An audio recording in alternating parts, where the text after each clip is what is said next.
Good evening and welcome. We appreciate you being here.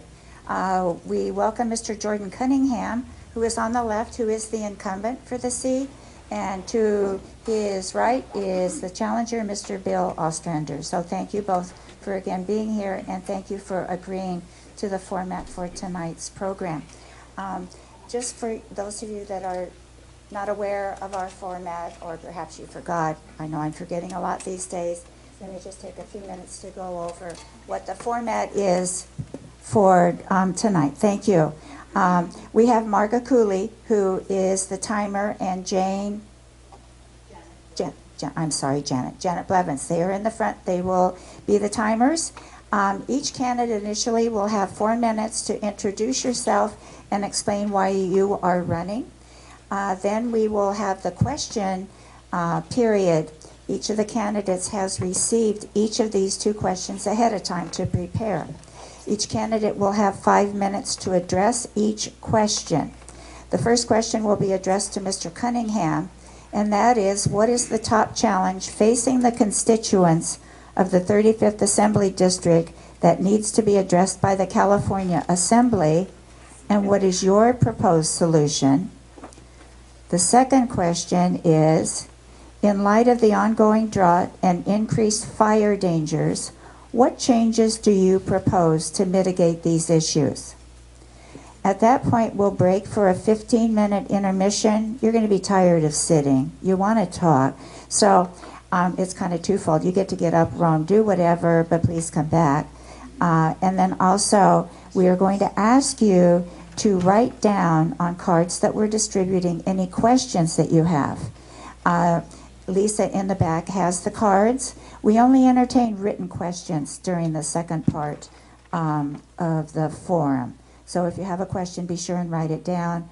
And then we go through and sort them to avoid duplication. Then we come back to the question and answer period. Then during this time, each candidate will be able to respond to each question. Although if you want to direct a question to a specific candidate, you may, but both will have the option to answer it, and each will have 2 minutes to respond to each question. Mr. Cunningham will answer the first question first.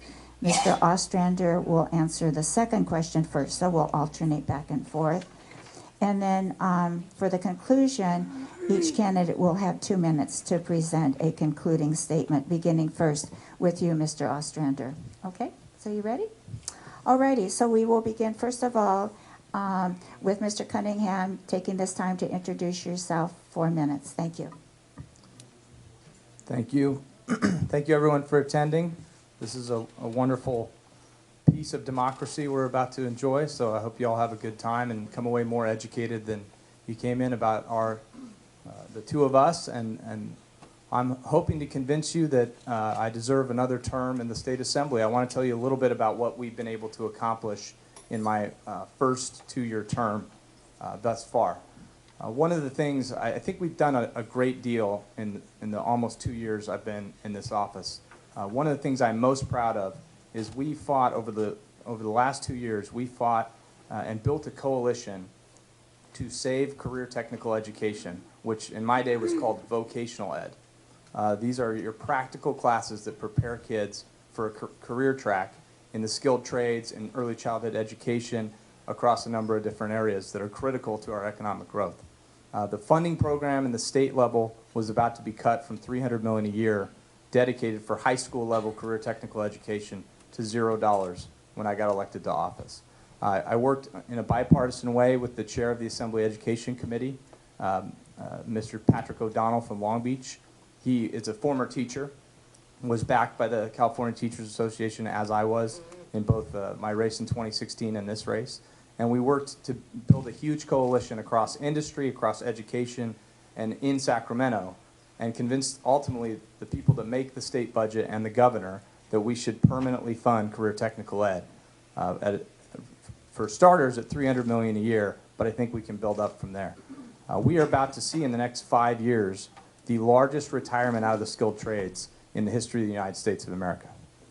There is tremendous opportunity for kids that are interested in plumbing, in welding, becoming electricians, carpentry, We're building again in our country and our state, and that is a wonderful thing. And that's going to create serious opportunity for kids, and we need to be preparing them through these early classes that expose them.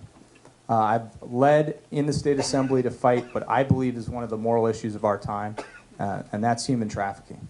It is the fastest growing criminal enterprise in the world, and it's taking place up and down Highway 101 under all our noses, in our hotels and massage parlors, motels, you name it. And we need to give law enforcement the tools they need to go after this aggressively. We need to protect victims. I carried a bill that's sitting on the governor's desk right now that would give a 10-year protective order, the longest you're allowed under law, to a victim of labor trafficking. Right now, they only qualify for a 3-year order. That means the people that traffic and abuse them can come right out of prison after serving their sentence, go back and take that person back and get them in their clutches again.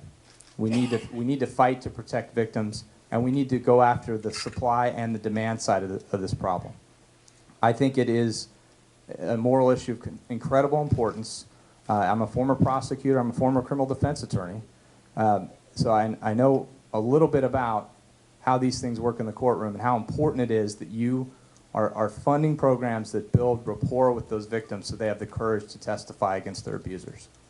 Those are two areas that I'm incredibly proud of what we've been able to accomplish so far. I've tried to be a common sense voice for public safety, a voice for public education. I'm a strong supporter of our public schools. I'm a public school product, born and raised in the Tascadero area, Tascadero High School product.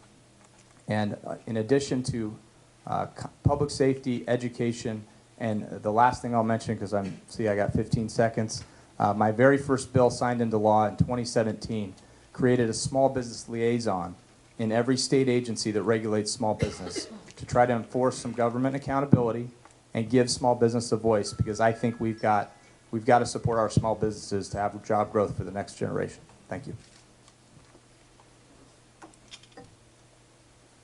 Good afternoon, and thank you for coming. It's very pleasing to see a room full of people. I want to thank the League of Women Voters, and I also want to thank my opponent, Mr. Cunningham, for coming down here today, and also for your service for the last year and a half. We appreciate what you're doing. This is not an easy job, and I know he travels a long way to miss his family every week. I have no intention of disparaging you, Mr. Cunningham. I hope that we can have a terrific debate and a terrific campaign. I have a lot of respect for you. I have a lot of respect for you personally, but I do want to take issue with some of your voting record, if I may. So, I would like to compliment you on your career and vocational education interest, because that's also something of mine. It's also something that I graduated from. It's something that my son has taken advantage of in San Luis Obispo High School. He took 5th in the state in the Skills USA competition, and today he is actually a second-level mechanic at a local business, earning a head of household living, earning overtime pay, paid vacation, and health insurance, dental insurance, and vision insurance. So I'm very proud of him. But I'll tell you a little bit about myself. I live in San Luis Obispo. I farm, and I have 2 nonprofits.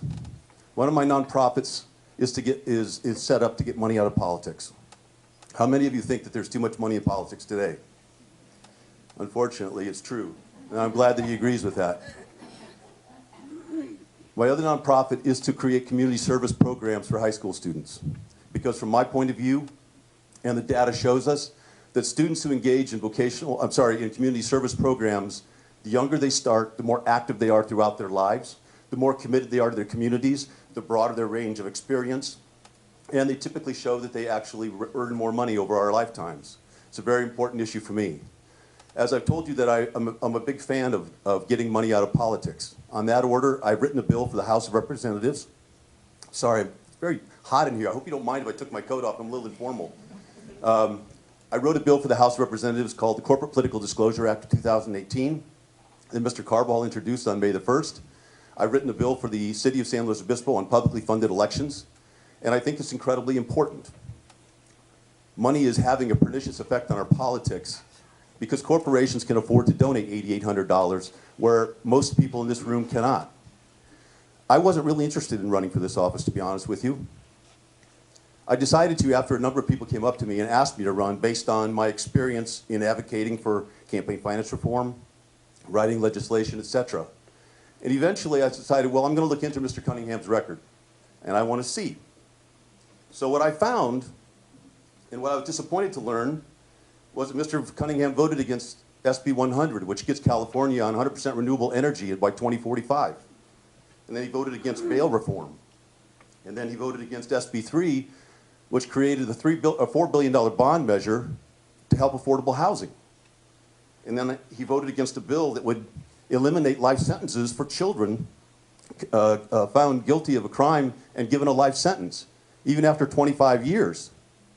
And I thought that's a terrible thing to throw a life away. And he voted against sanctuary status. And he voted against protecting legal cannabis users from the federal government. And he voted against a bill that prohibits the conversion of advertising for conversion therapy for homosexuality. And that bothered me. And so I decided that I would run because I don't believe in those visions. From my point of view, government is about helping us to lift ourselves up, not try to keep us down. And from my point of view, I think we can do better. Thank you.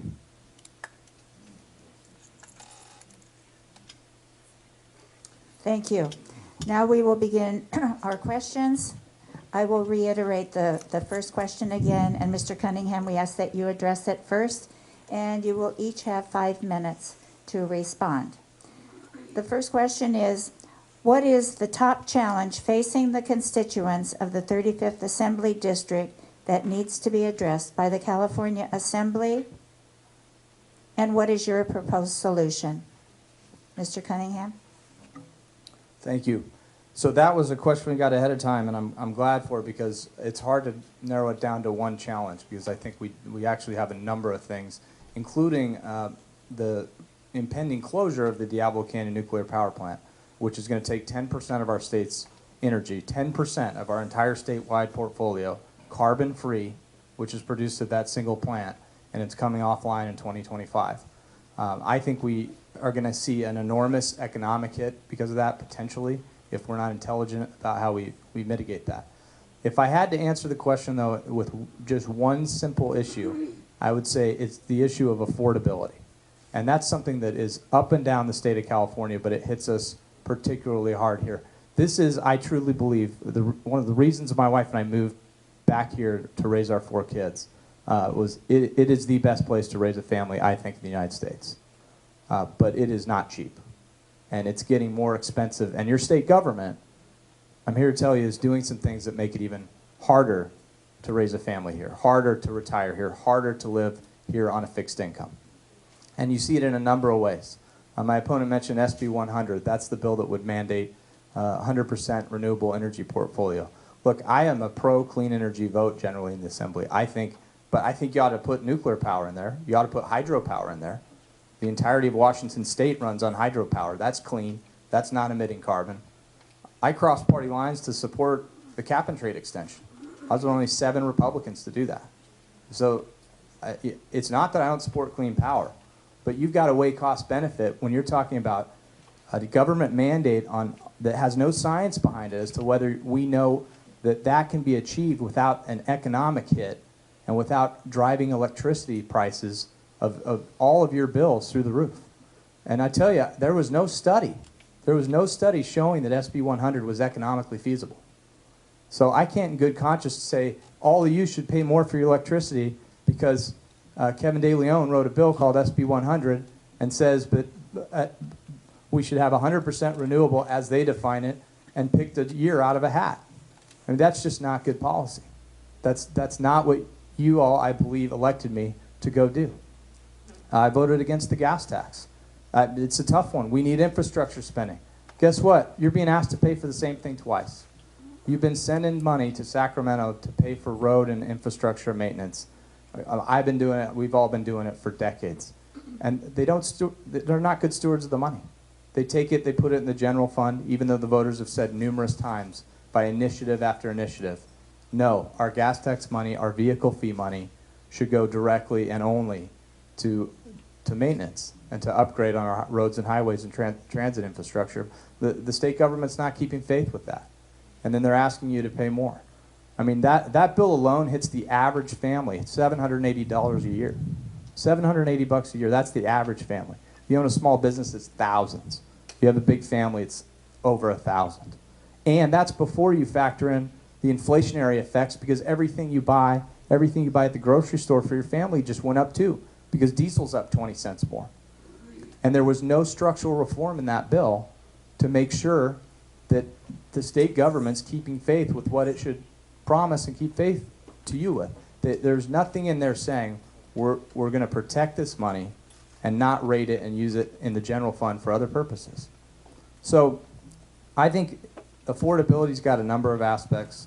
I think one thing that would be helpful, my opponent raised the SB3 housing bond.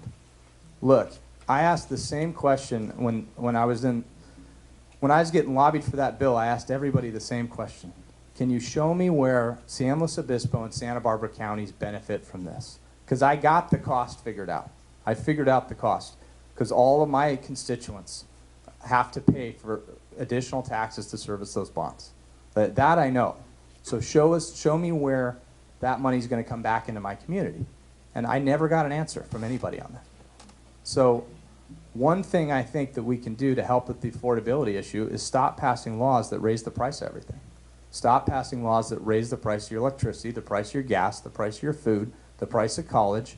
And as far as housing affordability, which is probably among the biggest culprits in this equation, we got to build. We got to build smartly. I'm not saying we should make the Central Coast look like Orange County, but we have to add some supply. I mean, the economists estimate we have 1.8 million units short of what we need for our present population. We're just not building, and there's a lot of laws that are standing in the way of us catching supply up with demand in our housing market, and it's really hurting people. Thank you. My time's up. Well, first of all, I would like to ask a question here in the room, because we heard Mr. Cunningham say that human trafficking is the moral issue of our time.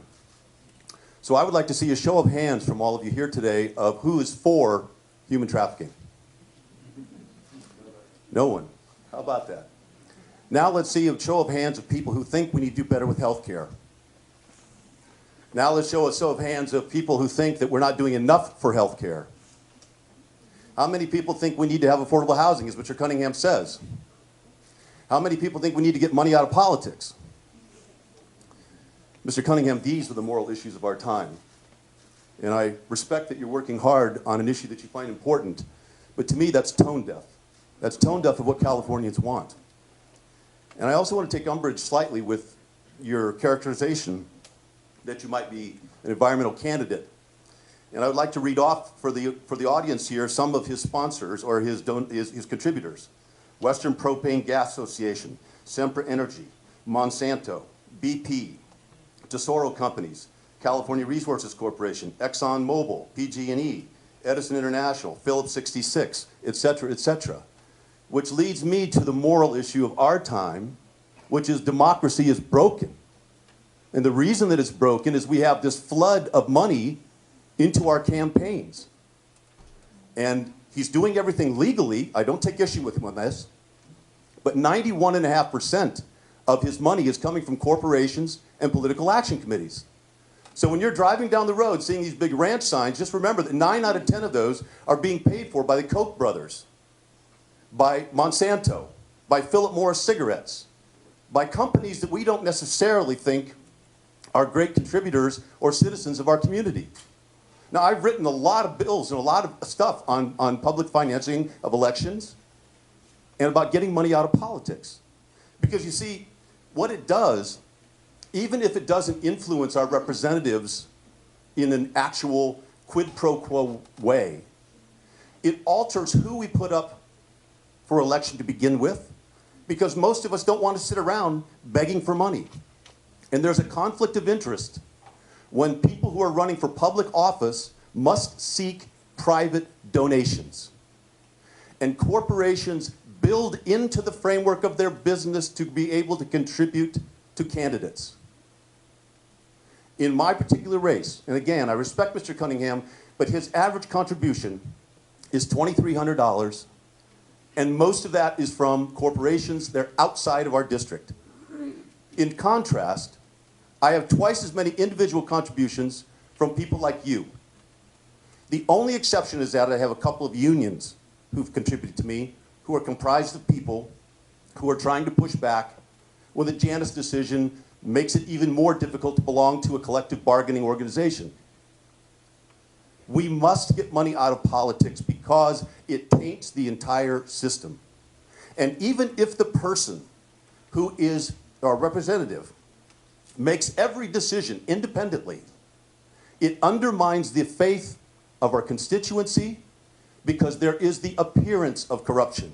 How many of you have heard somebody say or said yourself, throw the bums out?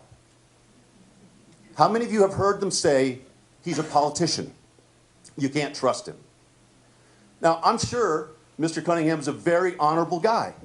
But when he talks about pushing back against SB 100, which is trying to get California onto 100% renewable energy, which is almost 30 years away from us, and lots of technology is going to change, and he says he can't figure out why we should pay that extra money, I'm sorry, but it leads me to believe maybe he's being influenced by the Koch brothers and by Phillips 66 and Chevron and Mobil and Exxon, etc.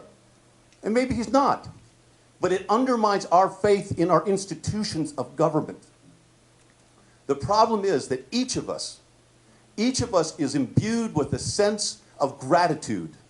And when I must go out and raise money, if any of you here, if I were to give you $100, you'd think better of me. You would. What do you think we candidates feel when somebody gives us money? We feel gratitude because you're helping us. And that gratitude is what leads to influence and the willingness to hear the rhetoric of somebody who wants something on the other end. Mick Mulvaney, who was the federal budget director, said a couple of months ago in the New York Times, when I was in Congress, there was a hierarchy. If somebody wanted to talk to me and they hadn't given me money, I don't speak to them. If they had given me money, I might speak to them. I'm here to tell you, our democracy needs a serious reconsideration of money in politics and have public financing of elections. Thank you. Thank you. We neglected to announce tonight that we are fortunate to have a translator into Spanish tonight again, Yvette Peralta. Yvette, you want to raise your hand? Okay, so please avail yourself. Thank you. Thank you again, Yvette. Okay, our second question, and we will begin with you, Mr. Ostrander. Did you catch your breath? My mouth is really dry. Can I get some more water really quick? Yes. Bipartisanship, everybody. Yay. Okay. At its best. Alrighty. Again, each of you has 5 minutes to address this question, and that question is, in light of the ongoing drought and increased fire dangers, what changes do you propose to mitigate these issues? Thank you. It's rather amazing how fires can be both so life-giving and life-threatening at the same time. And of course, that's the conundrum that we must live with fires in California. Oh, sorry. Can you hear that now? All right, thank you. There was an interesting article that state reporter Dan Krieger, I think it's Krieger, is his name Dan Krieger? It's in the Santa Maria Times just yesterday, talking about how this was the most progressive session of legislature that we've had in a long, long time. And I think it's terrific, some of the bills they passed. One of them, I think all of you can be quite proud of, your representative, State Senator Hannah Beth Jackson, because she wrote and passed a bill, which I'm pleased to know that Mr. Cunningham voted for, called SB 1260, which is a bill that intends to help with prescribed burns across the state. So let's talk about what the issue is, because the issue specifically has to do with the intensity of the fires and how much they burn and where they go. So it's important to understand that one of the reasons, I mean, fires are part of our natural ecosystem, but one of the reasons that they're so intense right now is because the Forest Service took a position about 100 years ago to suppress all fires. And for years, fires would go through a forest or a wildland area, and sometimes they were even started by our Native Americans. And they might go through as often as every 5 years in some cases. And when they do, they would burn all the debris that's laying on the forest floor. So without burning, there's been this enormous gathering of flammable materials. And so what we're having right now is when these fires happen, they're so loaded, they get super hot, which means they can burn even more things where they might not have had a chance to before. The other reason is climate change. Droughts and warming temperatures have extended the official fire season by 30 days before and 30 days afterwards. And drought has caused the death of 127 million trees in the state. And when those trees die, they're standing there, and firemen describe those as ladders. When a tree is dead and that debris on the bottom it catches on fire and it starts to leap up, it can catch dead trees, which then burn up like that. And where a fire might go through and stay below the canopy in a normal, healthy forest, it then travels all the way up and catches the canopy of the forest, and now you've got real trouble. The other thing that happens as a result of global warming is that rising temperatures have increased wind speed, and this fans the flames and it moves embers off in distances that can be very hard to control. And the third thing that we have a problem with is more homes are built in high-risk areas known as the wildlands-urban interface.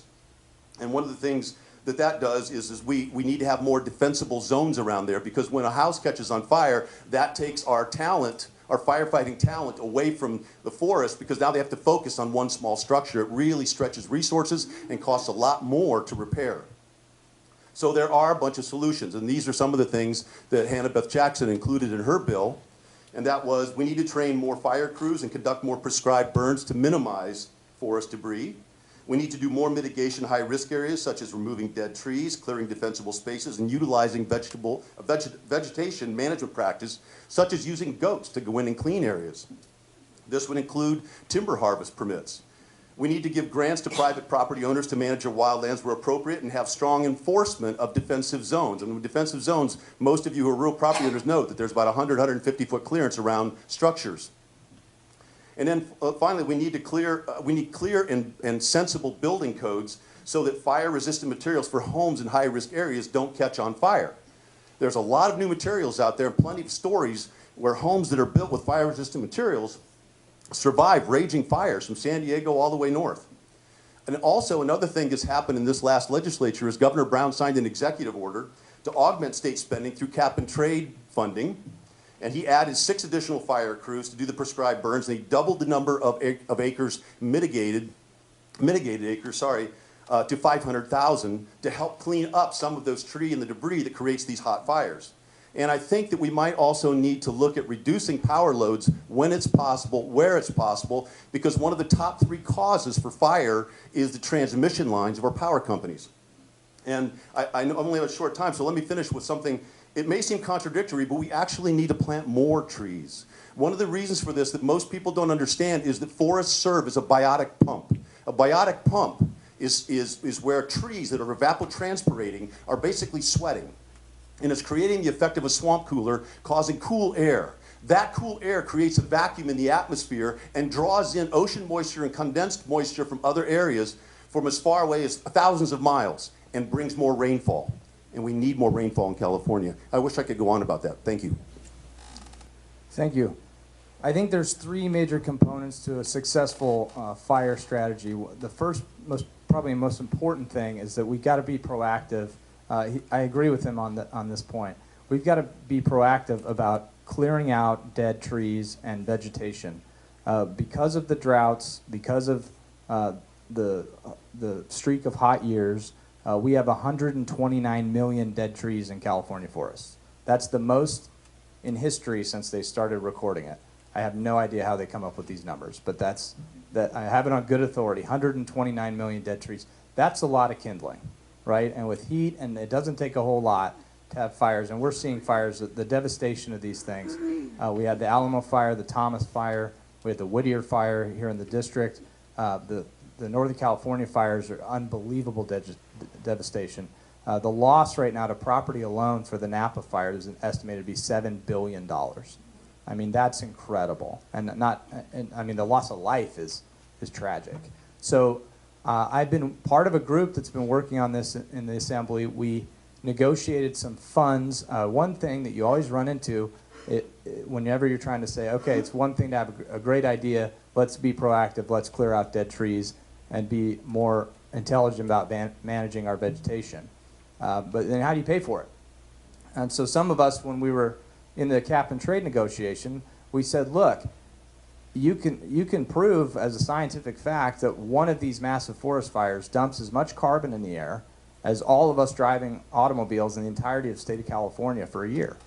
I mean, these are massive. So what's the best bang for our buck if we're looking to reduce carbon emission and protect property and protect life is to dedicate a dedicated funding source to going in and paying for clearing out dead trees and such. So I'm proud to say that's something that this legislature has been doing over the last 2 years in a bipartisan manner. And right now we have $200 million a year for the next 5 years out of the greenhouse gas auction fund is going to proactively managing our forests and vegetation. I think that's a big win. I think it'll make a big difference. The second component, I think, to a successful strategy is supporting our firefighters. I've been endorsed, just recently announced this year as well as 2016 by the California Professional Firefighters. And I'm really proud of that. I mean, a lot of my friends, some of my best friends in the world are firefighters. These people, you know, they retire. The cancer rate for firefighters is unbelievably high. I mean, they risk their lives for us. They run towards the danger while we run to safety. And in a lot of ways, we got to be there for them. And that's supporting them with equipment, and that's supporting them, you know, with fair pay and a successful or a comprehensive retirement package. I think having more resources devoted to fire so that we've got people on hand when these fires kick up to respond quicker and more effectively is a tremendous and very wonderful investment of public dollars. The last thing on the drought piece is, look, we've got to be masters of our own destiny on the Central Coast and water. I mean, the only thing holding us back as a region, I think, is figuring out the puzzle of the water supply, because we've got tremendous agricultural needs. We've got the normal demand for housing and for people to live their lives. It's a precious resource, and it's really hard to make more of. I think there's a lot of components to that. I like pursuing ocean water desalination and brackish water desalination. That technology has wonderful potential. There's a desal plant I toured at Diablo Canyon. Once Diablo gets decommissioned for the power plant side, they don't have any intended use for a desal water plant that they have there. Why aren't we hooking that up with a short pipeline to Lopez Lake, recharging the lake and the aquifers? I mean, there's some very simple things that wouldn't cost a whole lot of dollars. It would cost a lot for you and I, but I mean, it wouldn't cost a whole lot of dollars, and the state and the locals and private companies could partner up and really do a lot of good for our water supply. My office has helped 4 different localities so far. It's Paso Robles City, Templeton Community Services District, City of San Luis Obispo, City of Pismo Beach, get Prop 1 water bond financing for wastewater treatment plants. That's another thing. We got to recycle more. I mean, a lot of wastewater, you don't have to treat it to the same level to make it drinkable. You can use it for agriculture use much more cheaply. So those projects are breaking ground, and I'm really proud of that. That's something we need to do more of. If we can be masters of our own destiny for water supply on the Central Coast, the sky is the limit for us economically. Thank you. Thank you. Okay, now we've reached the part in the evening where we're going to take about a 15-minute break. Hopefully you have written out some questions that we can entertain during the break. Raise your hand if you have written questions, and also raise your hand. Let us know if you want a card to write a question on. Thank you. All right, as we mentioned earlier, we will alternate with who begins first, and each candidate will have 2 minutes, or no. Yes, each candidate will have 2 minutes to respond to each question. Thank you to all of you who submitted questions. We had a problem, and it's a nice problem to have. We had too many questions for our time period. So hopefully yours was addressed. If not, feel free to come up afterwards and speak with Mr. Cunningham or Mr. Ostrander if yours was not addressed. Okay? Thank you. All righty. Again, 2 minutes. We will begin with you, Mr. Ostrander, first, and I'll repeat the question twice. Does that make sense? Yes. Okay. Do you support single-payer health care? Do you support single-payer health care? I do. Thank you very much for that question. 62% of Californians believe that we need to have a Medicare for all system. It is the ethical thing to do. It is not just doctors that should have an ethical commitment to one another or to their patients. I believe that we need an ethical commitment to one another as well, a Hippocratic oath to one another. And if you don't believe in the ethics of it, you can look at the economics of it. Even the Koch brothers report came out and say that it would save the average person money on medical care. It would save small business 22%. Right now, 70% of our health care is already paid for by public dollars. There is a way to get to that number that we need to be able to pay for it. SB 562 was a bill that Speaker Rendon did not feel was fully complete, and therefore it was tabled. That was unfortunate to me because I believe that there should have been further deliberations, even if it wasn't a perfect bill, in an attempt to make it a perfect bill or an attempt to sort out the problems. We're not there yet, but we're trying and we're getting closer to that, and I absolutely believe it's the right thing to do. If we have to increase taxes by 2.3% or increase the sales tax or something to make up that difference, at the end of the day, what we want people to look at is, are you spending more money every month? It is the moral issue of our time that people, 3 to 4 million Californians, do not have access to health care. One of my friends, who's a conservative, who I love very much, has a blood malady, and he's pushed back against health care for a long time. And now he has a blood malady, and his pills cost him $13,000 a piece, which he's supposed to pay every month out of his pocket. Well, not all of it. His insurance covers some of it. SB 562 is the right thing to do. We should have had this 8 years ago in the federal government, but we didn't. And one of the reasons we didn't is we had Big Pharma and medical association and insurance company profiteers of our healthcare system pushing back and not allowing for a public option. Americans everywhere agree that medical care is too expensive and not spread around to everyone. We have a two-tiered system in this country, and we can change that, and we must. Thank you. So as to the question of whether I support single-payer health care as envisioned by SB 562, the answer is no. And the reason is that bill was scored by the Senate committee that it went to determine how much it would cost. SB 562, the single-payer health care bill that my opponent's talking about, was scored at costing $400 billion a year. That's billion with a B. The entirety of the state government in California is about $140 billion. So it would be over double the entire budget of the state government. The proponents of SB 562 never put forward a plan of how they were going to pay for a $400 billion a year program. Some of the things they floated were changing Prop 13 / eliminating protections of Prop 13, a payroll tax of 15% on top of existing taxes for both employers and employees. If you're worried about retaining business in California right now so that our kids, my kids, your grandkids have job opportunities in the next generation, the last thing you want to do is raise taxes by another 15% on both employers and employees in our state. Another proposal would have increased income taxes on the middle class by 20%. I mean, it's enormously expensive. That's an enormous, enormous expense. And I'm not sure you get good quality care out of it. Look at the DMV. We've had issues right now with the DMV. I'm sure some of you have read the stories. The DMV processes things. They process licenses. They process renewals and car registration. They can't do that right. I mean, we gave them 100% of the budget ask, and there's lines 4 hours long for people that have appointments at the DMV. So if we have trouble with the state agency executing a system as simple as that, why do we want to put the state in charge of all of our healthcare decisions? I don't think you're going to get good care. The issue that's critical to the Central Coast, by the way, for healthcare, from what I've studied, what I've seen, what my constituents have told me, is access to quality care, bringing in quality professionals and specialists, and we need to do that. We need to do that absolutely. But single-payer healthcare is just going to cost. It's unaffordable, and the quality of care is going to decline.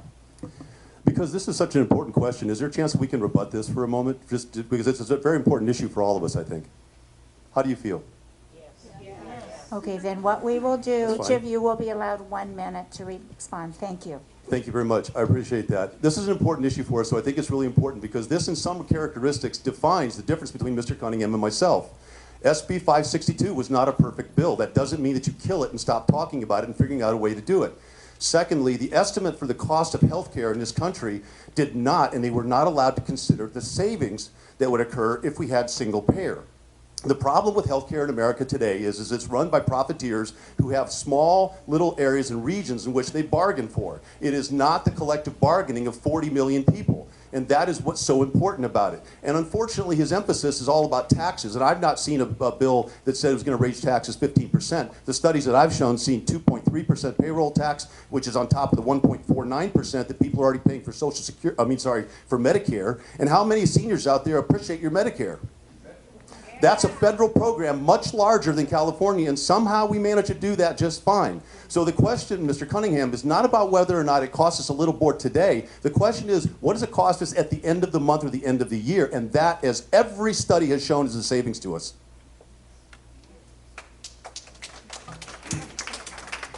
Yeah, that's just factually false. The studies that, and I looked into this issue in great detail, that there is no way you pay for a $400 billion new program in California with a 2.3% tax increase.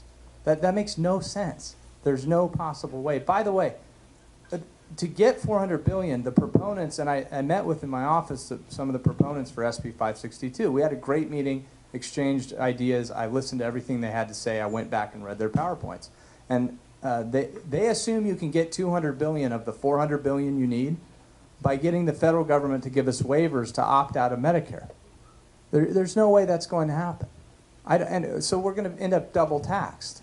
I mean, if he had his way and he got up there and voted for this bill and it became enacted, if they could figure out how to pay for it, we would just all pay Medicare payroll taxes, and then we would also pay the additional taxes for the California single payer system. And by the way, if you've ever tried to get a specialist in this area, I mean, you got to drive a long ways. It's a 2-hour drive sometimes for people with pediatric special needs.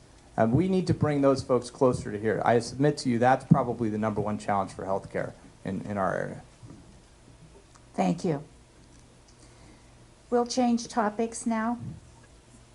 And Mr. Cunningham, we ask that you address this first. According to the California Farm Bureau, 69% of California farmers are suffering a labor shortage. According to the Santa Barbara Growers Shippers Association, $13 million in crops rotted in the field in Santa Barbara County in 2017 without enough labor. Specifically, what will you do to address this problem? How will you attract labor for agriculture? So there are certain things you can do on the state level. Before I got to the legislature in 2016 and 2015, they passed a bill called the Ag Overtime Bill. And on its surface, it sounded like a decent thing. Pay people, if you have them work over 40 hours a week in agriculture, you have to pay them overtime or time and a half. The problem with that approach is that it's seasonal labor.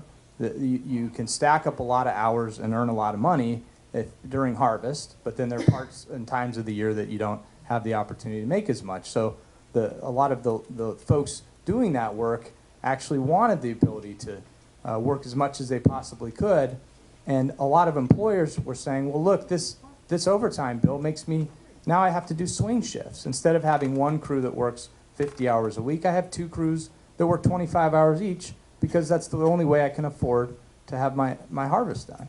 So a lot of things Sacramento does in the name of trying to help a group of people, which is a worthy endeavor, it actually has the opposite of the intended effect. And that was one such example. So on the federal level, which I don't serve in federal office, but if you were asking me just in the abstract, what's the fastest thing you could do to cure an agriculture labor shortage, I would say take the guest worker visa program and grow it to whatever size you need to meet the demand. We could probably make that program could probably be 10 million spots, and we would probably be able to fill those spots. And then you've got people in the system, you know they're here. If they do something illegal or commit felonies, you know that. You make sure they're paid fairly, make sure they're treated fairly. I don't think it's a good system that we have now in a lot of respects, where people are sort of half in the shadows and half not. We've got big demands for labor, and I think we should have a federal guest worker visa program that is sufficiently large to meet that demand. But again, that's a federal issue, and I just don't have any power to change that in the state assembly. Thank you for that question. I think it's a very appropriate question given that we're here in Santa Maria where 1 out of 5 jobs here is related to agriculture. And I happen to be a farmer. And my family has used migrant labor going back to the 40s and 50s. Not necessarily here, but in Michigan and Indiana. Those are some of the hardest working people I've ever met. And secondly, I think it's very important that we understand that in the United States we have a cheap food policy. A cheap food policy means we don't want to pay a lot for our foods. Unfortunately, what that means is we get an awful lot of manufactured foods that aren't even good for our health. And secondly, right now, we're in an atmosphere which I blame in many respects the federal government, but those people who participate in those kinds of attitudes that the federal government is putting on right now about immigration make it exceedingly difficult and challenging. And it makes it difficult to find solutions. The H-2B visa program for migrant farm workers is too complicated and too much paperwork. And I agree with Mr. Cunningham that that's something that is at the federal level they need to change. But I disagree with him from the point of view that he voted against the sanctuary status here in California. He's voted against situations which I think would empower people who are simply trying to make a living. And I don't know about any of you, but those people are the most underpaid people in the United States. Any of us, none of us, I should say, could stand bending over and cutting cilantro off an inch off the ground, or bend over and pick strawberries for 8 hours a day. Those people deserve dignity and our gratitude because they make our food affordable and they pick our food and do our agricultural labor because most of us don't want to. And the risk that they take, the largest incidence of stomach cancer of any occupation in the United States today. So if we have to push a little bit to get them overtime pay for the hard work that they're doing and provide some housing for them, I, for one, as a food eater, as a consumer, agree with that and vote yes. Who's with me on that? Our next question. Do you support fracking? Why or why not? Do you support fracking? Why or why not? I think that question is for me to start, right? Yes. All right. No, I am not for fracking. Fracking has been used for a long time. We all get it. We all seen that fossil fuels have been more easily obtained because of the consequences of fracking. I think it's a nice coincidence to point out that Mr. Hinkie over here, who works for Mr. Cunningham, is leading the No on Measure G campaign in San Luis Obispo County, which has to do with banning new oil wells in San Luis Obispo County. Fracking can be dangerous. In places like Oklahoma and Pennsylvania, we've seen a 400% increase in seismic activity. We've also seen that there's a lot of waste and wastewater. Sometimes you do it through steam injection. In our particular area, the Rio Grande oil fields, they're using 1 million gallons of water a day, 19 gallons to produce 1 gallon of very dirty crude oil, some of the dirtiest crude oil on the planet. We ship it up to San Francisco and sell it on the international market. The United States is now a net exporter of petroleum products. This is a 20th century, if not 19th century energy technology, and we need to move beyond that. Continuing to invest in fracking, continuing to invest in fossil fuels is a problem for us in the long run. We need to make that commitment to get to alternative energies. And again, I accept his reasons for voting against SB 100, but I have found that when you try, as an American, to do something, a very difficult task, like getting to space in the 1960s, which my father was one of the engineers on, with nothing but a slide rule and a pocket holder like that, and we managed to put a man on the moon, we can do things like that. We can do this. We can get to renewable energies, and the faster we wean ourselves off of that and stop this damaging, environmentally destructive technologies and move to that renewable energy, we'd all be healthier. We'd have less carbon in the atmosphere, and we'd switch to fuels which are cleaner, and we wouldn't have so many kids next to freeways with asthma.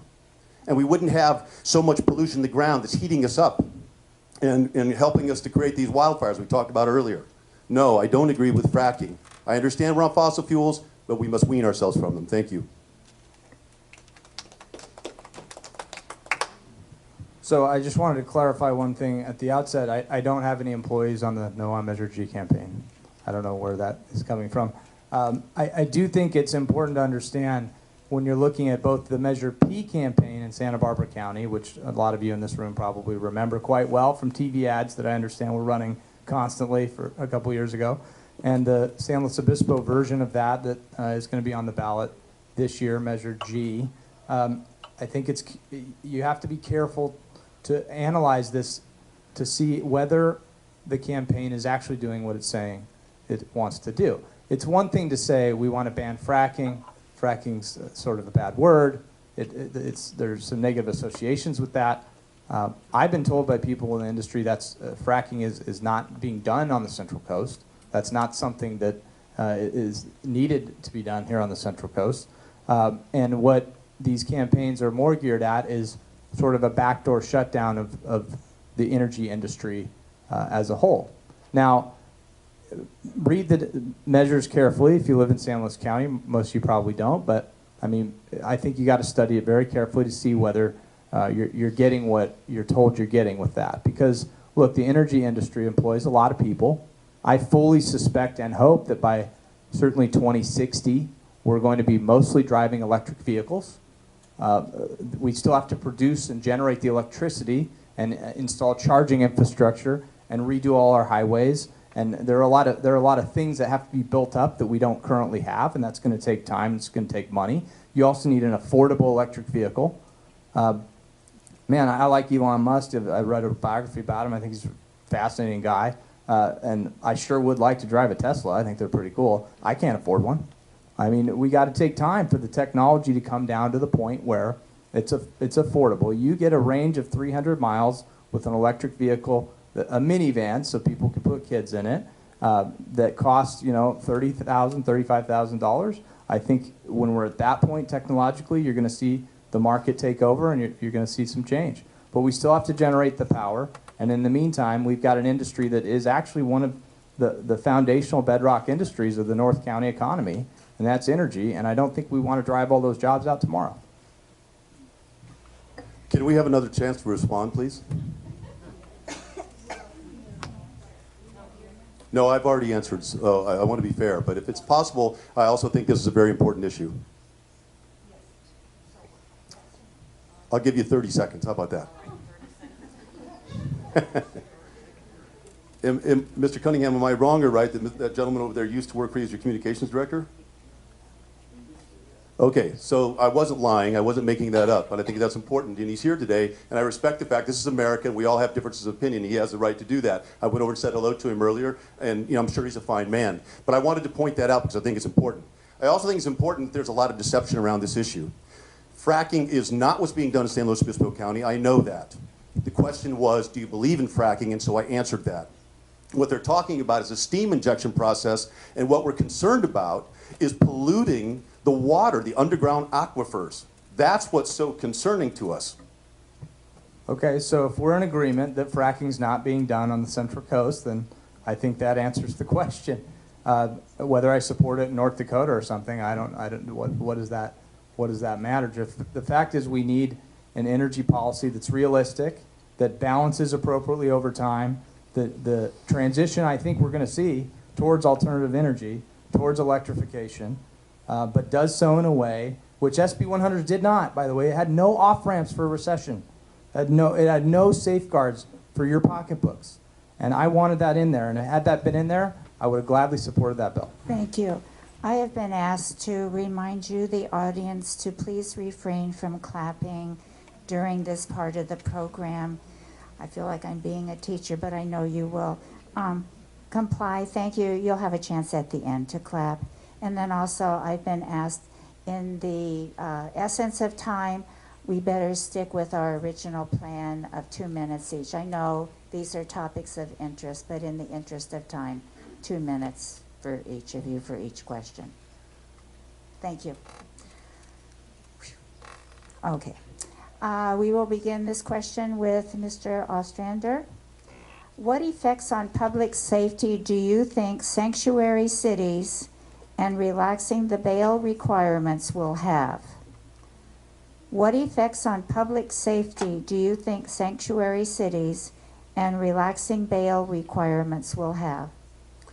I'm happy to go first. I did go first in the last one, so if you want me to, I'll continue to go first, but that was the order the last time, so it's up to you. No, we said that we would alternate. Okay. Yeah, I went first in that last question. That's why I'm asking. I'm just trying to be fair. I think that's right. Yeah.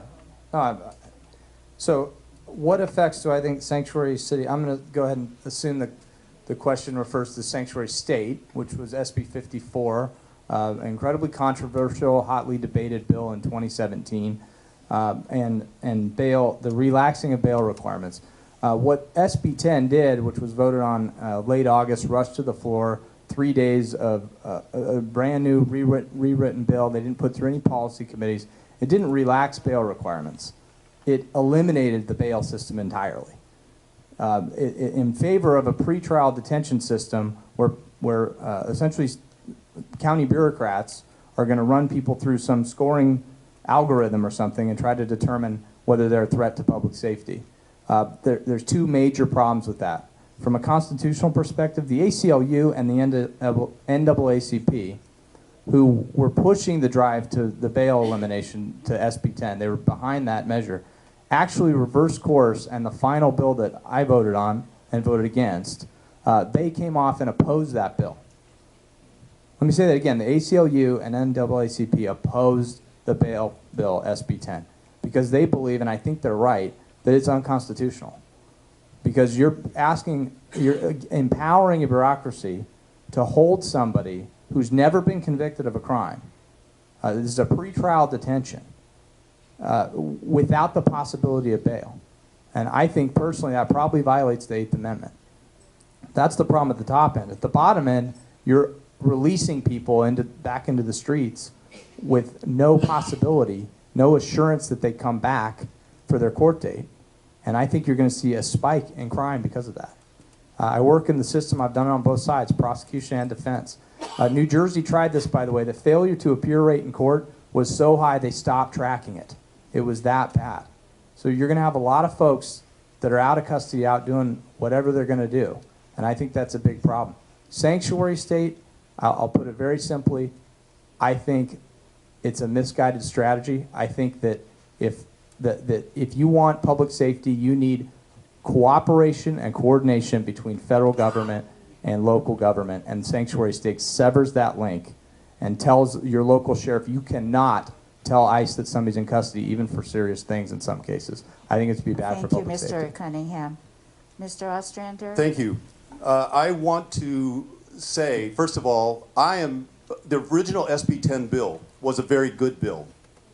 And let's talk about the reasons why bail reform is necessary. We are one of only 2 countries in the world that have a money bail system, okay, first of all. Secondly, 62% of our jail population is incarcerated solely because they don't have the money to pay bail. That's a 2-tiered legal system in this country. If you have money, you get out. If you don't have money, you rot in jail until the legal system can get to you, which could be months. And too often we're seeing people plead guilty for things that they did not do or may not have done simply to get out of jail.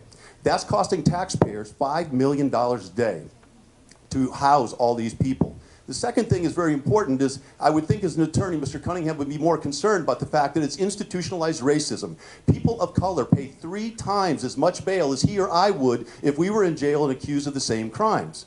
SB 10, the version that got passed, is not the same bill that I wanted, and I agree with him that ACLU turned on that bill, as did the Human Rights Watch as well, who was one of the original people that were pursuing that bill.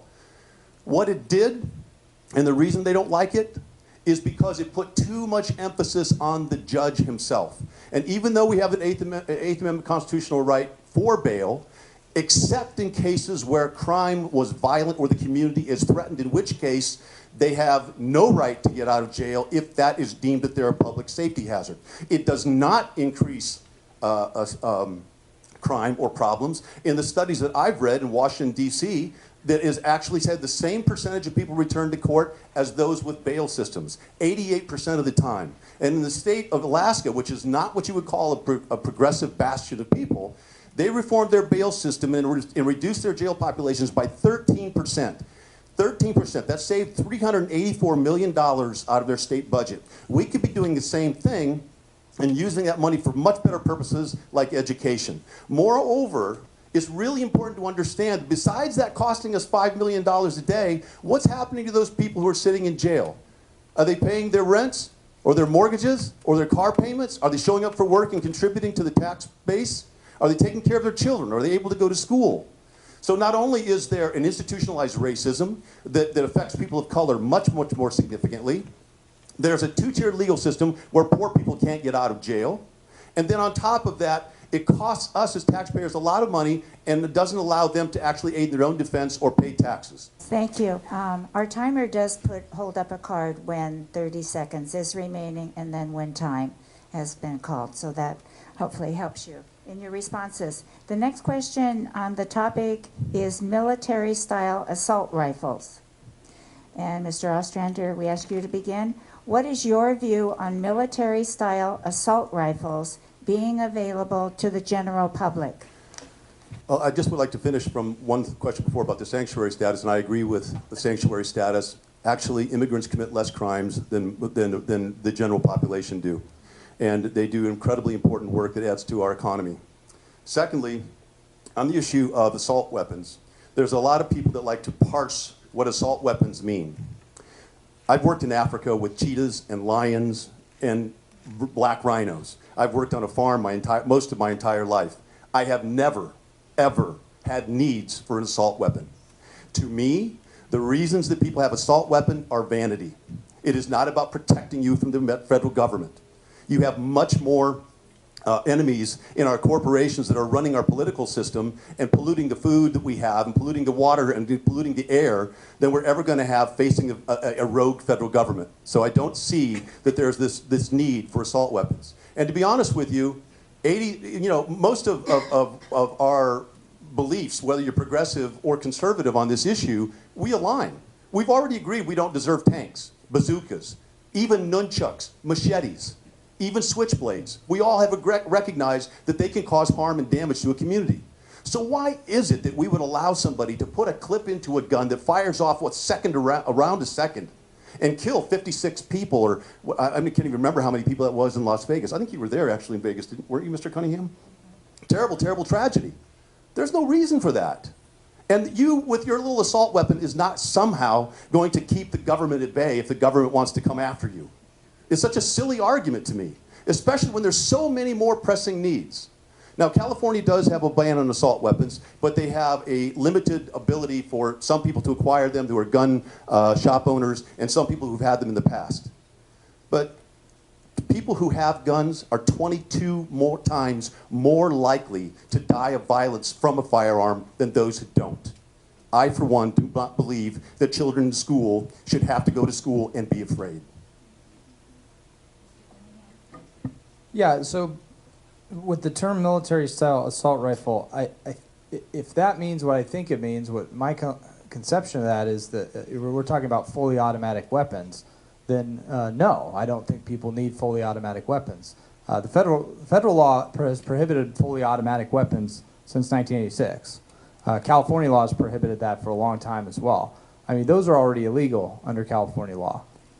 Certain modifiers like bump stock, like what that maniac used in Las Vegas to commit atrocious carnage, that simulate or modify a semi-automatic and get it to fire like an automatic, I think those should be illegal too. In fact, I voted to ban bump stocks and to clarify the ban so it was a little stronger just a couple weeks ago. I think if you want to reduce gun violence, I'll broaden the question out a little bit. There's two components to an effective strategy.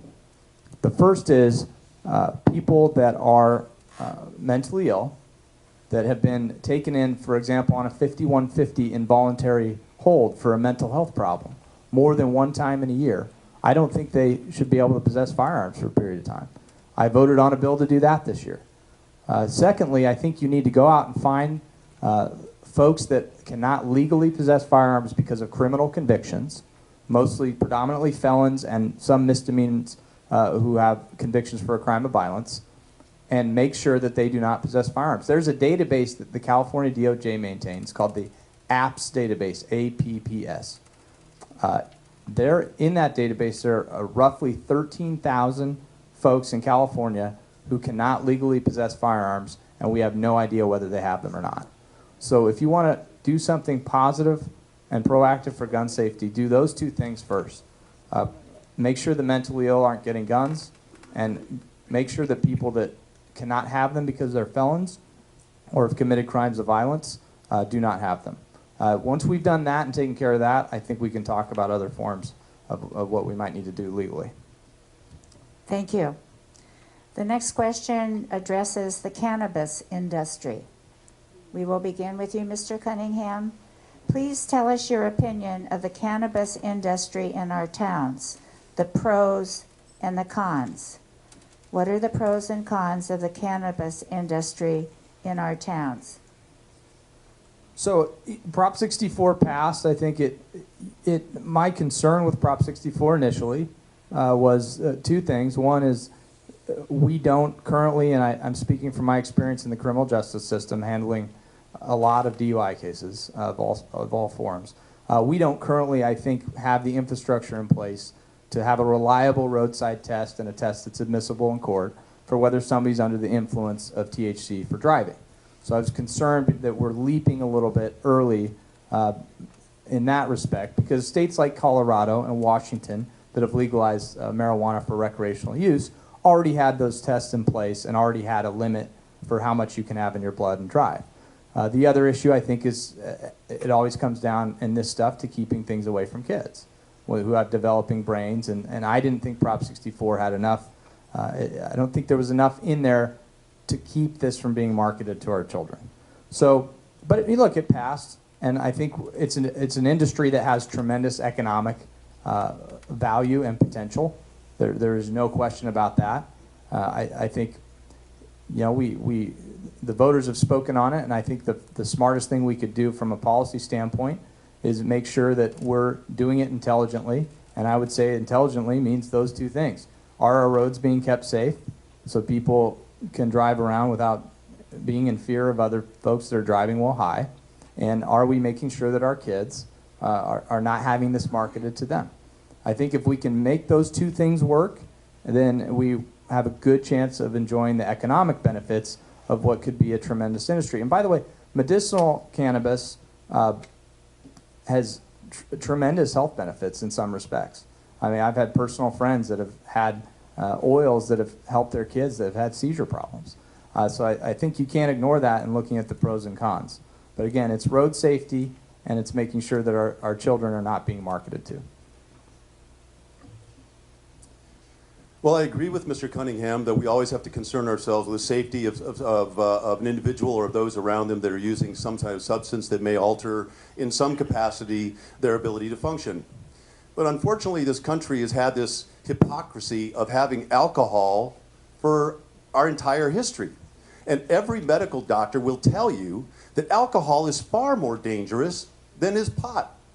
And it also has more personal medical consequences to that, especially if somebody were to use it and drive. They actually lose operating function in some cases. And so the only issue that I want to take with Mr. Cunningham on this point is that he voted against protecting legal cannabis users from federal agents. I'm sorry, Jeff Sessions is a wacko. I do not believe that marijuana is a gateway drug into heroin or something else. So I'm not sure why, if you can support 64, if you can support the idea that people can use marijuana medically, why you would turn around and vote for a bill that says it's okay, or not vote for it, but vote against a bill that prohibits the federal government from getting into our business as a state. I don't quite understand that. So from my point of view, medical marijuana and marijuana recreationally has been a boon for Colorado's economy and some of the other states. Even in Grover Beach, where they have a couple dispensaries now, in the first 3 months produced $20,000 worth of tax revenue that can be used for all kinds of things. So it's very important. And I would like to add to that, we still have this horrible policy where we can't let farmers grow hemp. Hemp. The United States Constitution was written on hemp paper, right?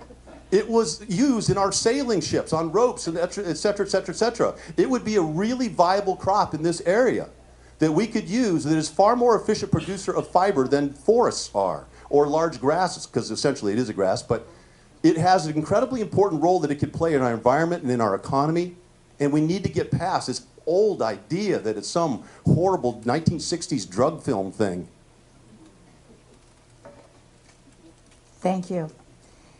The next question addresses the size of the area that you represent. The 35th Assembly District is very large, from San Luis Obispo to Monterey County line, east to Cuyama, and south to Lompoc. So the question is, how will you work with the Lompoc community on areas of concern, such as funding for the homeless transition programs? How will you work with the Lompoc community on areas of concern, such as funding for the homeless transition programs? Mr. Ostrander? Thank you. By show of hands, can I see how many people are here from Lompoc? Look at that. That's your answer right there. I go down and I visit these people and I talk to them and I see what their needs are. It is our job to represent a district that is nearly 150 miles long, with 470,000 constituents and over 240,000 voters. And each community is different and has different needs. And it's important for me to make sure that I'm getting into those communities and understanding their needs, because the needs in Lompoc are not the same needs that are in Santa Maria, are not the same needs that are in San Luis Obispo, are not the same needs in Cambria or in Paso Robles. It's our responsibility to get out there, not simply put up ranch signs and pretend like you're part of that neighborhood or part of that community.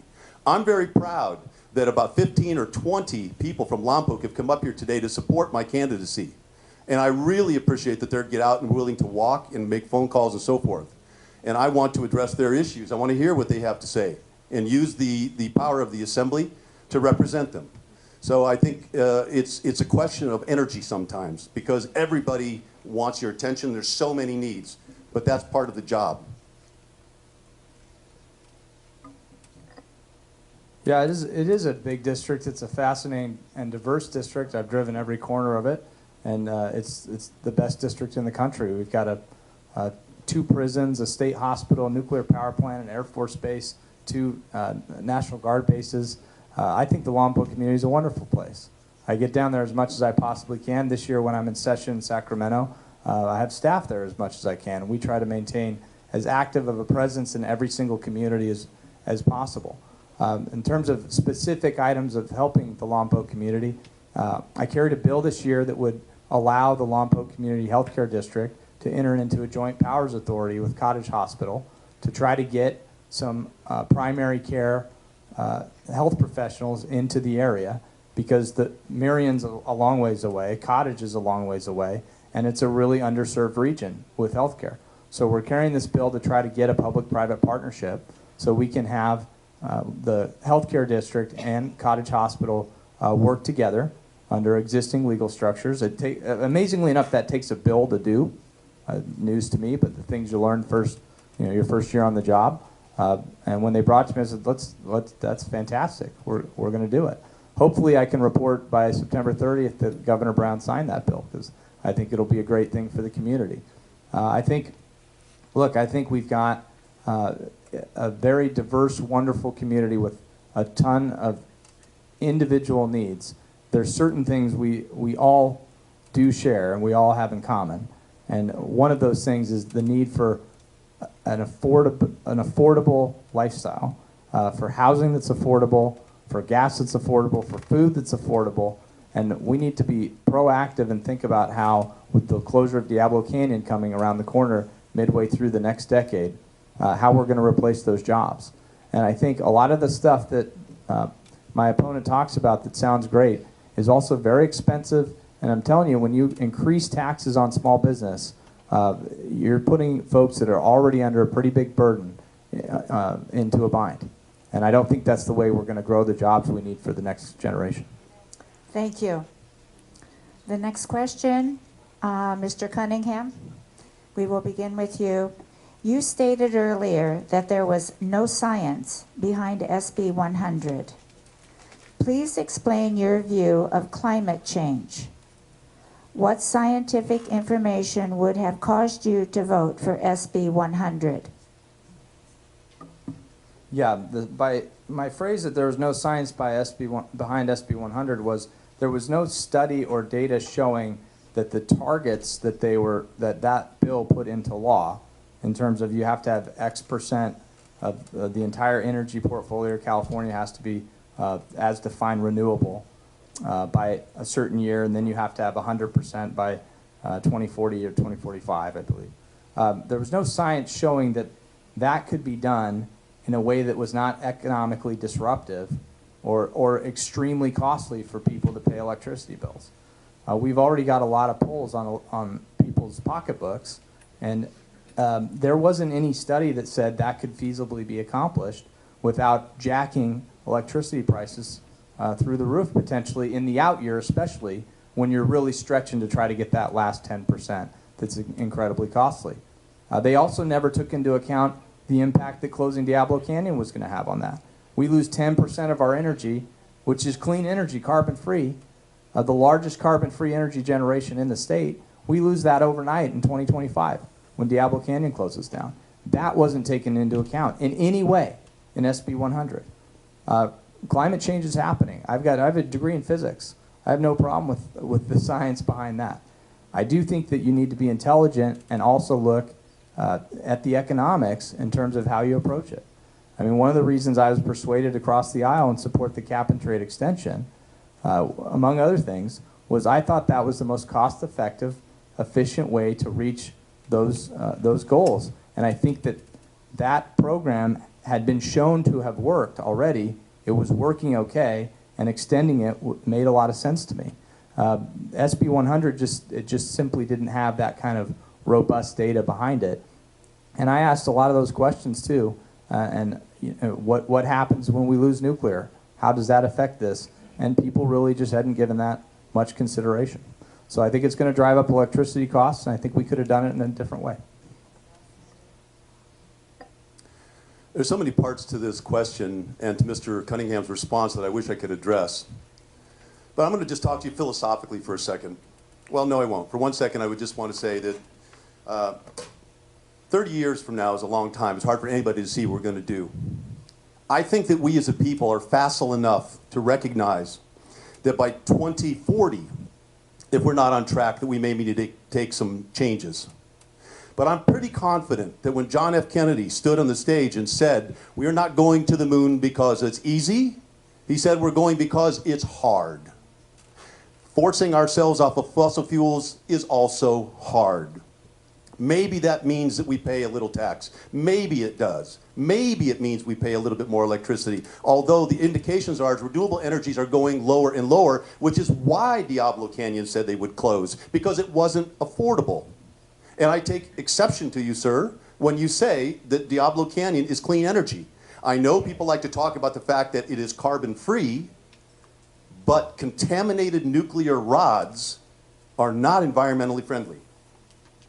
From my point of view, our government has always had some ambition to improve our lives. We saw it in the making of our Declaration of Independence. We saw it in Manifest Destiny. I know we hurt a lot of indigenous peoples, but we had ambitions. We saw it with Lincoln's land-grant university system because we needed to spread education. We saw it in World War I and World War II, where we're going to help the world find a democracy. We saw it with the GI Bill, educating people. We saw this with the space program and with our freeway system. Sometimes we need to work collectively towards the big ideas. Sometimes they're going to cost us a little bit of money. I'm okay with that. I'm sick and tired of hearing people talk about taxes as the litmus test for whether or not it's a good idea. I recognize that economic burden is always a part of this discussion, and I'm happy to have that discussion. But I also think it's important that we do need to make some sacrifices sometimes to deal with the climate that is changing, from wildfires that are raging, from water that's dirty, from the air that's dirty. So sometimes we have to dream, and that's what I want to do. Thank you. We have time for one last question. The topic of this question is desalination. We will begin with you, Mr. Ostrander. Is desalination the best way to increase our water supply? Is desalination the best way to increase our water supply? The short answer is no. Everybody likes to think that this ocean out there, which comprises, what, 90% of the Earth's surface, or 70%, I forget what the percentage is just this big pool of water that we can drink from. Americans and human beings as a whole never like to think of that's enough or restraint, or we just need more. We need more. We need more. And so we think, well, we'll just stick a straw in the ocean. That's very expensive water. First of all, just acknowledging Mr. Cunningham's concern environmentally, that's very expensive water. It is more affordable to desalinate brackish water, and there has been a recent project where the Coastal Commission allowed for them to put in a pipe in brackish water to clean that. But what do you do with all those salts? How do you compensate or mitigate the environmental damage pulling stuff out of the ocean? And if we actually look at the issue, how many of you know that 80% of the water we use in this district goes to agriculture? It's not for our consumption, it's for growing food. And unfortunately, when we have sprinklers just flying off in the air and then running off into our streams and polluting also Flacco Lake, the most heavily polluted body of DDT in the entire state, we need to rethink our relationship to water, and we can do that. There are two programs that we're doing in the state right now, the Healthy Soils Initiative and the SWEET program. The SWEET program is specifically geared towards water. The Healthy Soils program is helping farmers to understand new technologies to approach their farming. Do you know that if we increased organic matter by 1% in our soils, we would save 16,000 gallons of water per acre? If we increase the amount of carbon in our soils, and I told you earlier, our soils are depleted of carbon, we would hold more water so that our water doesn't hit these fields and then run off and into our streams. We're losing 4 tons of topsoil per person on the planet through erosion. And because the way we're farming is part of that. Our Healthy Soils Initiative and the SWEET programs are giving grant money in this district to the tune of about $7 million and 80 different farmers that are giving them grants up to $150,000 to help them put in sensitive water devices to limit the amount of water they're using. Excuse me, thank you. Is it the best? Is desalination the best way? I don't know. I mean, it's part of, I'm kind of an all of the above strategy guy when it comes to increasing water supply. 80% I think of water for ag use sounds about right, but you know what? It's the mainstay of our Central Coast economy. I mean, it's one of the top components of the California economy, and we grow the nation's food here in California. So I'd submit to you that's a pretty good use for it. I mean, you know, so is showering and things of that sort. It's important to have water for human use. It's important for agricultural use. We've got to be smart. We've got to recycle. We've got to conserve. We've got to build wastewater treatment plants.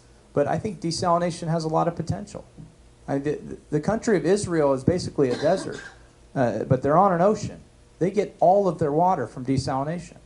They export water, actually.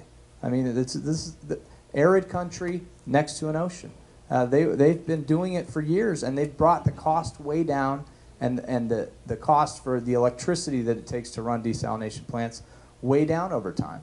He talks about dreaming big. Hey, that technology's got tremendous potential. John F. Kennedy, I get in my JFK quote too, said that if we could figure out desalination, it would be one of the greatest discoveries, technological achievements of all of mankind. You know, water is an essential thing for life, but desalination it holds the potential of being the only way you can make more of it. So I think it's something we need to look at, and like I mentioned earlier, the Planet Diablo has tremendous potential for repurposing for local use. On the last thing, and I'll cover this I think in my closing because I'm almost out of time, but on the issue of dreaming big, I'm all for it, but you also need to acknowledge economic realities. People dream big in high-speed rail. You know what we've got? We've got a system that we don't have the money for, that the feds have pulled out of the funding. There's no private investment in it. The cost went from $45 billion to estimated $78 billion up to $100 billion.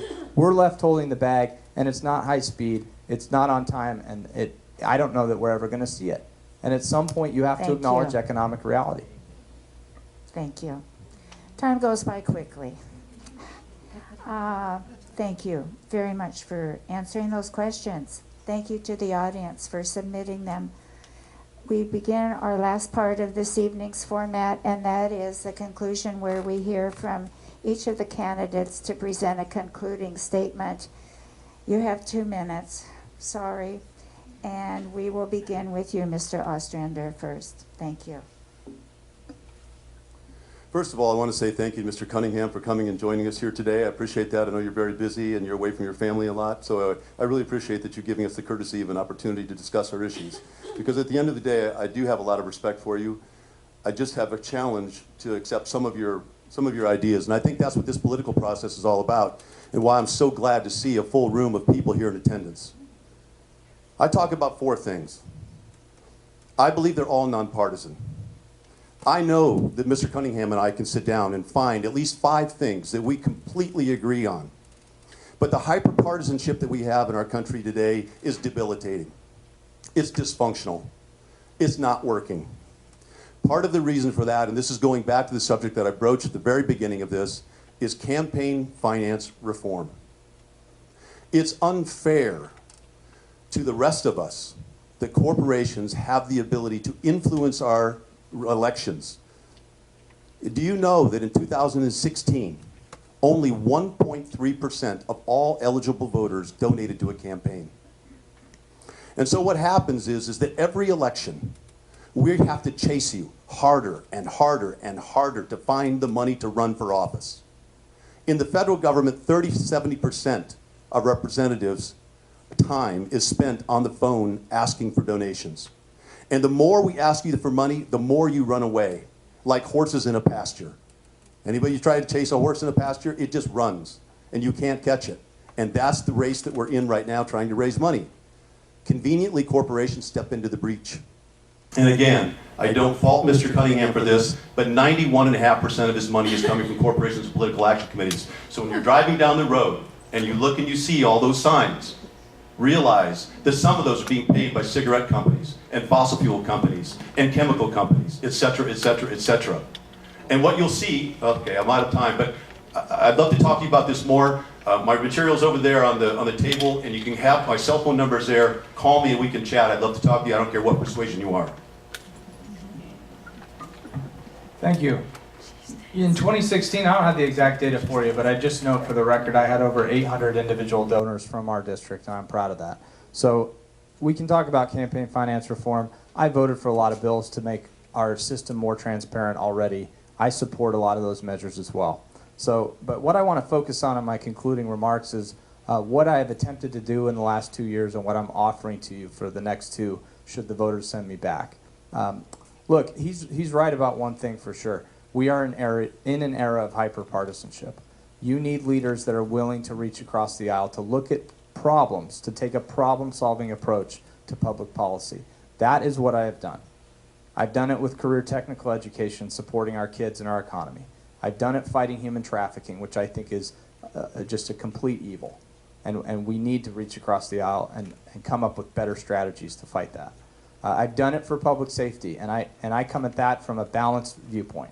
I've done both sides in criminal law. When I talk about bail, I've lived that system. I've made those arguments for people to save their jobs. So that one is personal. When I talk about sanctuary state in jeopardizing all of our safety potentially because of the way that bill's implemented, I know what I'm talking about. I have been in that system. I've worked in it every day. So I will always, always put the Central Coast first and be an independent voice. We are going to do the right thing to support our small business. We are going to intelligently prepare for the post-Diablo future and economy. We're going to have an energy policy that I think rows in the right direction in terms of alternative energy sources, but does it in an economically viable way. And I am also proud that I had never, in my time in office, yet voted for a tax increase. We can do all these things within the existing massive budget of the state of California. We've been able to solve problems already. I'm going to continue to offer that to you. And I don't care who you are, what president you are, what governor you are, or what party you're from. If you want to put the Central Coast first and do all the things that I want to do, I will work with you every day. Thank you.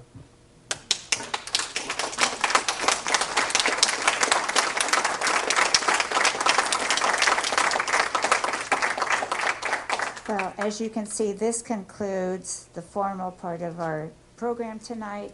Thank yous are in order. First of all, to you, the candidates, thank you for your willingness to share your knowledge and ideas to educate and inform the community. That is certainly one of the goals of the League of Women Voters. And thank you for agreeing to the format. We would like to thank our co-sponsors, the Santa Maria Times, the Fund of Santa Barbara, the Fund for Santa Barbara, the Area Agency on Aging for Santa Barbara and San Luis counties, the NAACP, the Santa Maria Valley Chamber of Commerce, and the Lompoc Valley Chamber of Commerce.